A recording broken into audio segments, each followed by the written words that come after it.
For cheap D2R items, visit aoeah.com. You get 3% off with the code Arreat. Check the link in the description. Hello and welcome everybody. In this guide you will learn everything you need to build a Zealot Paladin optimized for good mana melee duels. At this point, many thanks to Zanze, who recently donated a good chunk of Jaruns to me, so I was able to get the last items and jewels for my different setups. I will now also sign up for a melee league in North America to compete against some of the strongest Zealots worldwide. But now let's see how to build a Zealot. First, the skill tree. We max out Zeal, Sacrifice and Holy Shield, and in the defensive auras we also max out Defiance because it's a synergy to Holy Shield and adds some more defense. In the offensive auras we max out Fanaticism and put the remaining points into Blessed Aim, which still gives a small passive attack rating bonus. We skill enough strength for our different setups, enough dexterity for max block rate, and the rest goes into vitality.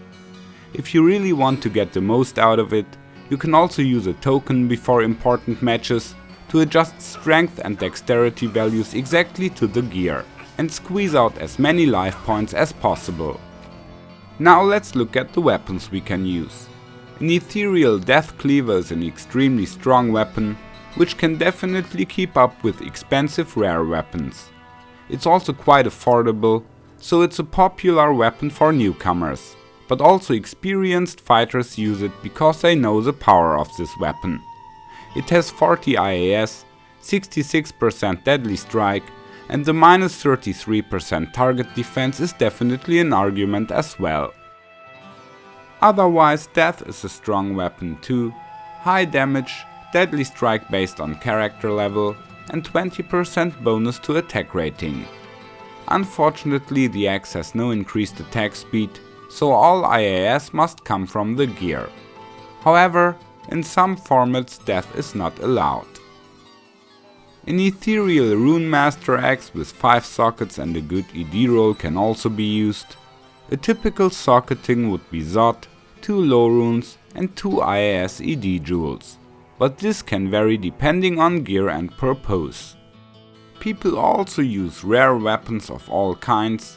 Besides Berserker or Atin axes, legendary mallets are very popular, due to their high minimum damage. The extreme opposite would be a Surge, which has low minimum damage but very high maximum damage. However, all kinds of elite axes, maces, scepters, swords and sometimes even daggers are used. In the last section I have a practical overview for you with all weapon types and their IAS breakpoints. Against other paladins and barbarians, Ethereal Cruel Fool's weapons are often used, because we need lots of attack rating to pass the high defense values. Such weapons have up to 300% enhanced damage, as well as attack rating and max damage per character level. This is the minimum standard for the weapon to be usable.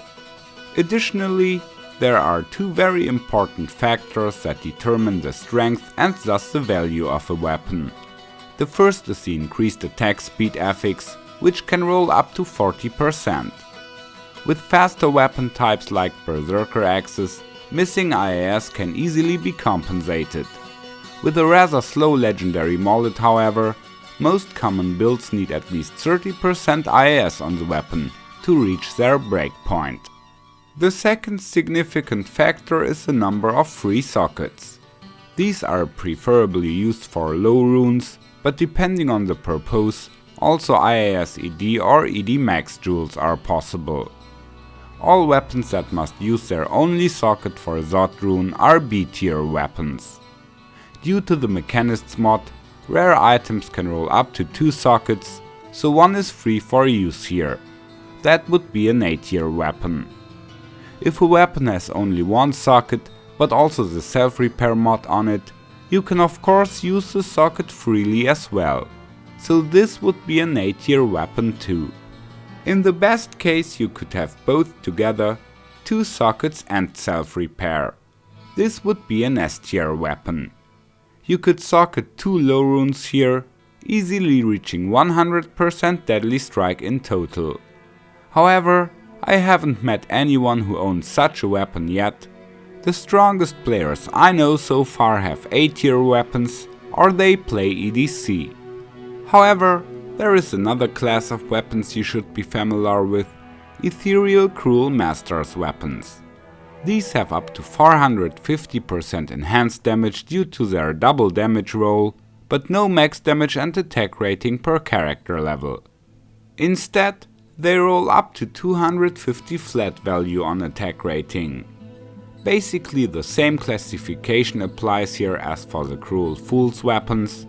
The most important adds are IAS, self-repair and sockets. Such weapons are used when fighting against druids or amazons, because these classes have a low defense value. So you don't need the attack rating bonus from the Fool's mod and benefit from higher weapon damage. Alternatively, you can also play Breath of the Dying for this purpose. Its damage also rolls quite high, and the Runeword gives a lot of IAS and plus 30 to all attributes. Now the shields. The standard is a storm shield. It has high defense, good block qualities and 35% damage reduction. Depending on the setup, the storm shield is socketed with Chum, IAS ED or a strong rare jewel.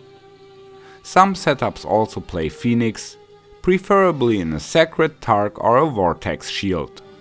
This Runeword gives up to 400% enhanced damage. With a perfect base, up to 465 is possible. Another option is Alma Negra. Besides good blocking properties, it also has skill levels, some enhanced damage and a strong attack rating bonus. Exile is a valid option too. It brings high defense and activates the Defiance aura, which also boosts the defense value.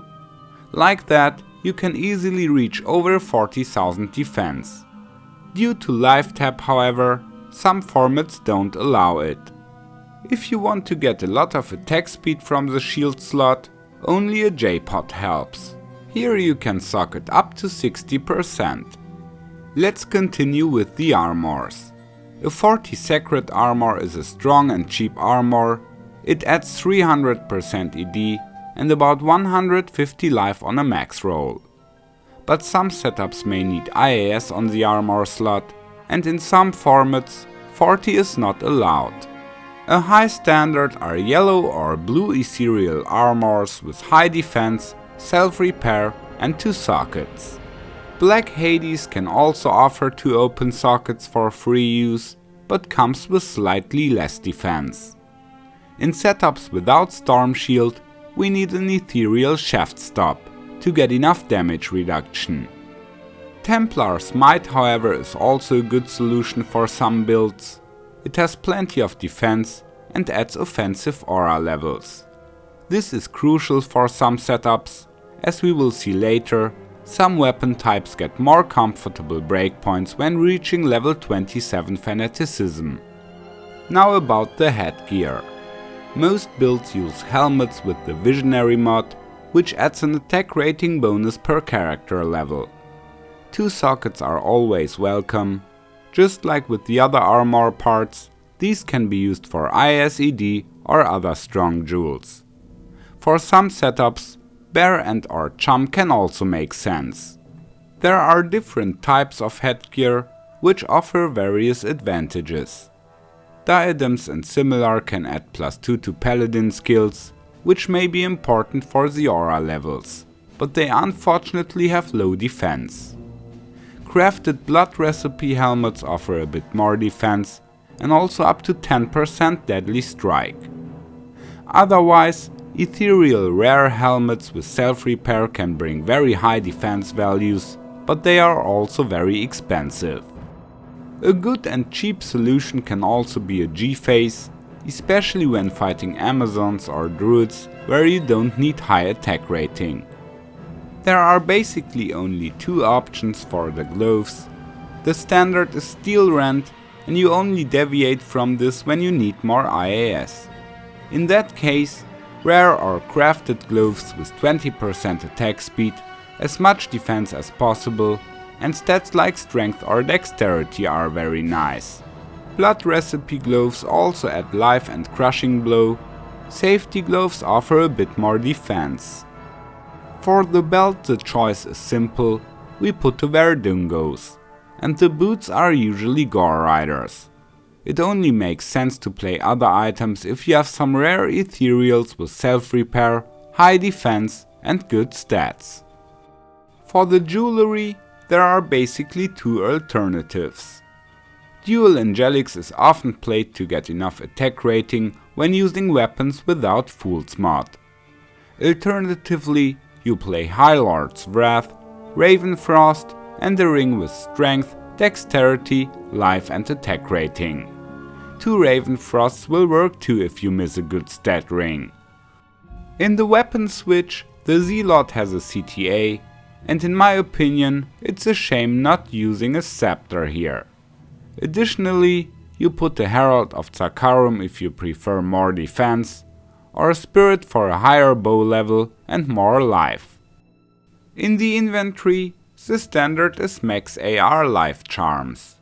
You could also play large or grand charms, but the small ones are ultimately the most effective. Small charms, which are quite affordable but not too far away from perfect, go for about 5 to 10 jar runes, so a full inventory still comes quite expensive.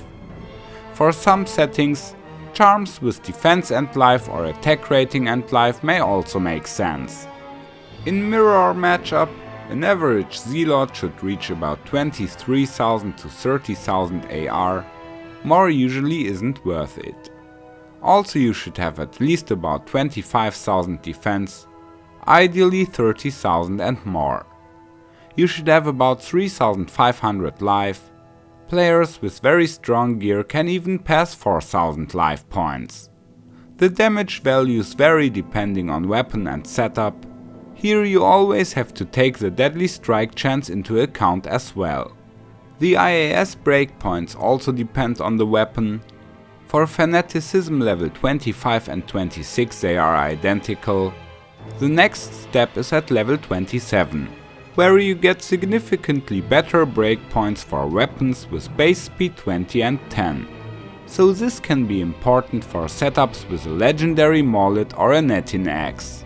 If you're wondering why Grief hasn't been mentioned at all in this guide, this weapon is banned in pretty much all good manner melee formats. The reason is simple, Grief's performance is way too strong. The extra damage from the Runeword is added to both the max and the min damage of the weapon.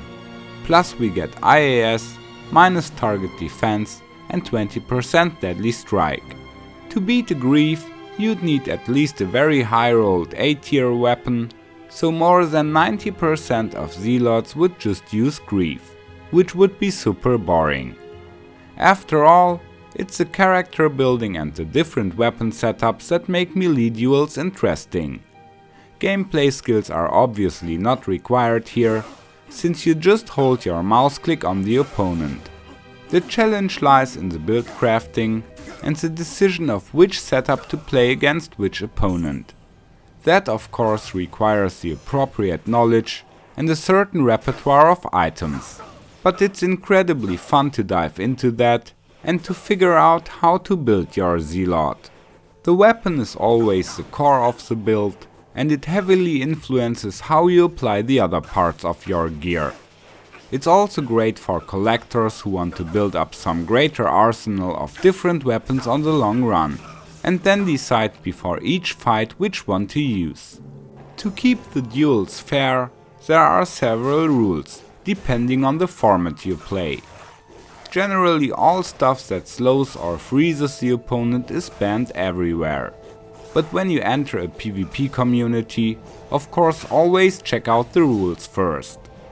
There is also a very popular format where 40, Phoenix, Alma Negra and Death are banned.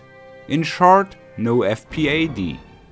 This is especially interesting from a build perspective, because it forces you to use some items beyond the mainstream, which adds extra variety. Finally, I'll show you the different setups I have realized on my Zealot. Number 1. EDC Forty Setup. Here I use the Death Cleaver and my IAS ED Visio helm. This already gets me the speed breakpoint. Then a 40 and a Storm Shield with Chum Rune and dual Angelics. Like in most builds, I play Steel Rend, Verdungos and Gore Riders. For no FPAD, I simply switch the armor to Templar Smite. Number 2. EDC Phoenix Setup. If we want to play Death Cleaver and Phoenix, we have to put a Shaft Stop armor. We need a Visio helm with Bear and Chum, since we use the Angelic set here as well. For max attack speed, we must put on some gloves with 20% IAS. Since this setup is based on Phoenix, it's not suitable for no FPAD. Number 3. Berserker Axe Setup. Here I use my Cruel Fool's Axe with no IAS, but a low rune in it. I get 30% attack speed from my helm, 20 from High Lords and 15 from the Storm Shield. Since this setup uses Ravenfrost, I don't need a Chum Rune here. The armor is 40, for no FPAD Templar Smite. Number 4. Mallet Setup. Here I use a legendary mallet with 20% increased attack speed. I get another 30% from the helm, 20 from High Lords and 20 from the gloves, so that's 90% IAS yet. Then another 30% comes from armor and shield, so I reach 120 and don't need extra fanaticism levels. With 30% attack speed on the mallet, you could build much easier. 30% each from weapon and helm, 20 from High Lords and 20 from the gloves. That's 100% IAS yet, so you only need one more jewel in the shield. This is much more flexible regarding the chest. Many play Templar Smite, that way they also reach fanaticism level 27. But you can also take 40 and use a helm with plus skills or put an offensive aura skiller in the inventory. I guess the EDC Forty Setup is the best one to start with. It is very strong and it is also the cheapest. The other setups will cost a lot more when you wanna bring them to the same level. But if you got a really nice Phoenix shield yet, you should go for the EDC Phoenix Setup. I let my setups compete against each other in the calculator. With the items I got, EDC 40, EDC Phoenix and the Berserker Axe setup are almost even up. But EDC 40 still is about 1 or 2% better. Thanks a lot for watching, take care and may the loot be with you. Follow me. Come on. Thanks. Goodbye.